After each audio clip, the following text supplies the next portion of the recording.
Hello friends, मैं आ गई हूँ नेपाली मार्केट।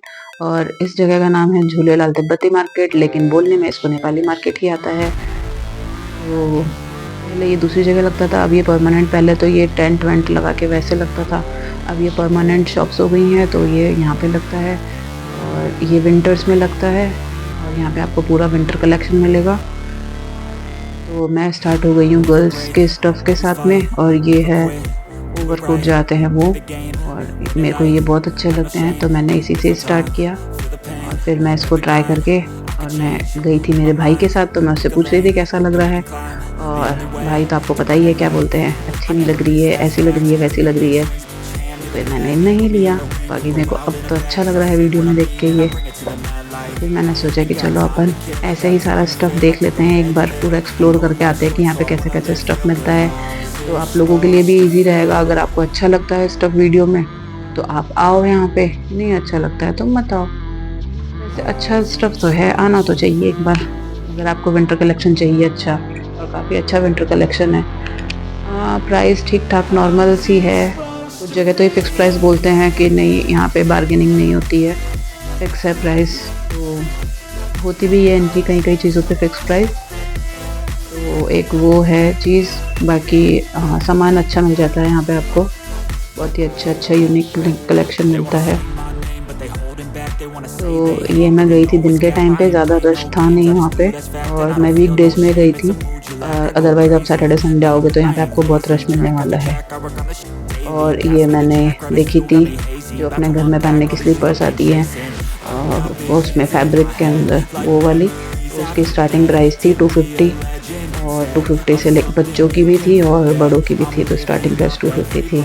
और ये कुछ वूलन सूट्स हैं, ये 2000 के अराउंड है। तो पूरा सूट ही वूलन है ये, अच्छा लग रहा था। काफ़ी सारे वूलन सूट्स थे वहाँ पे, ओवर कोट्स भी बहुत सारे थे, शॉल्स हो गई हैं, बच्चों के वूलन ड्रेसेस हो गए हैं, जेंट्स के। तो ये सब चीज़ें हैं। तो मैं आपको दिखाती जाती हूँ यहाँ पे क्या क्या कलेक्शन है, और साथ में मैं आपको इसके साथ एक इंटरेस्टिंग सी स्टोरी भी सुनाती हूँ। यहाँ पे क्या हुआ था, मैं मेरे भाई के साथ गई थी स्कूटी पे, और हमने क्या करा कि स्कूटी को खड़ी कर दी। बाहर बहुत सारी बाइक्स और स्कूटीज़ खड़ी थी फुटपाथ पे, और रोड के साइड में जो फुटपाथ होता है उस पे, तो वहाँ खड़ी थी। तो हमने देखा नहीं कि वो नो पार्किंग है, हमने वो इतनी सारी खड़ी थी, तो हमने सोचा हम भी लगा देते हैं।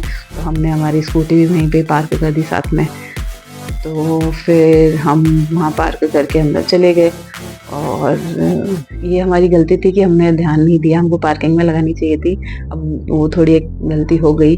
लेकिन फिर क्या हुआ कि हम जाके और जब बाहर आए तो हमको शायद 1 घंटा लग गया होगा अंदर। तो हम जब बाहर आए तो मैं मेरे भाई को बोल रही कि स्कूटी कौन सी है अपनी। तो वो बोला कि देखते हैं कहाँ खड़ी है।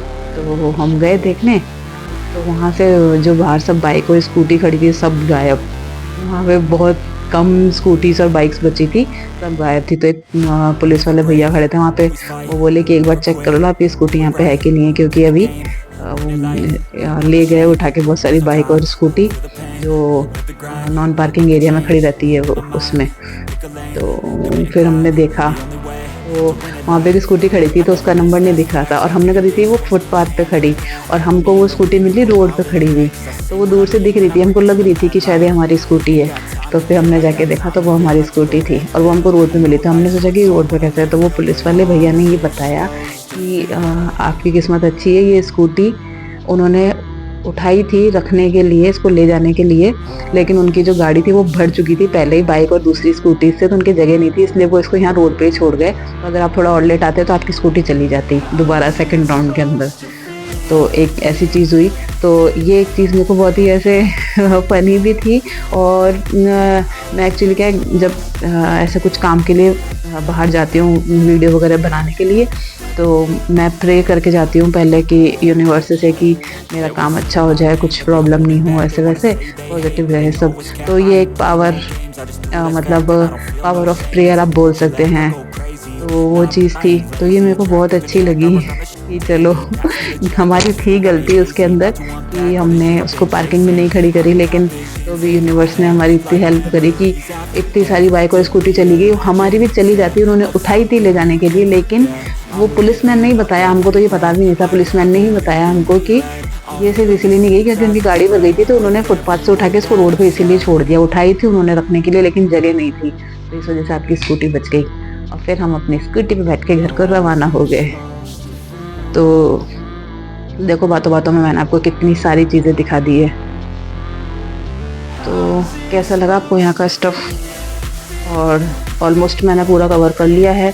2-3 इसमें फ्लोर्स हैं और अलग अलग फ्लोर्स पे आपको, हाँ थोड़ा जो ये इनकी आने जाने की जगह बनी हुई है थोड़ी कंजेस्टेड है शॉप के सामने, लेकिन अब क्या करें, शॉपिंग करने जाना है तो थोड़ा आपको एडजस्ट करना पड़ेगा। बाकी अच्छा स्टफ़ मिल जाएगा आपको, गर्ल्स का, बॉयज़ का, बच्चों का, सबका। गर्ल्स के नाइट वेयर भी मिल जाएंगे वहाँ पे, वूलन वाले, और फैंसी वूलन टॉप्स भी मिल जाएंगे, ओवरकोट्स भी मिल जाएंगे, जेंट्स के कोटी वगैरह, जैकेट्स वगैरह सब मिल जाएंगे, बच्चों के ग्लव्स हो गए, ईयर कप्स हो गए, सब ये मिलेंगे आपको वहाँ पे, कैप्स मिल जाएंगी। तो और पार्किंग इसके अंदर ही है, तो प्लीज़ अब आप जाएं तो सही जगह पे पार्क करिएगा। तो ये लगा है जयपुर में मानसरोवर में, और ये है डी मार्ट के जस्ट नियर बाय, और इसका टाइमिंग है सुबह 9 से रात के 10 बजे तक। तो एक बार ज़रूर आप यहाँ पे विज़िट करिएगा अगर आपको वूलन क्लॉथ्स चाहिए। तो आज की वीडियो के लिए बस इतना ही, और अगर आपने हमारे चैनल को सब्सक्राइब नहीं किया है तो प्लीज़ सब्सक्राइब कर लें, वीडियो को लाइक कर दें, और मिलते हैं नेक्स्ट वीडियो में। तब तक के लिए बाय बाय।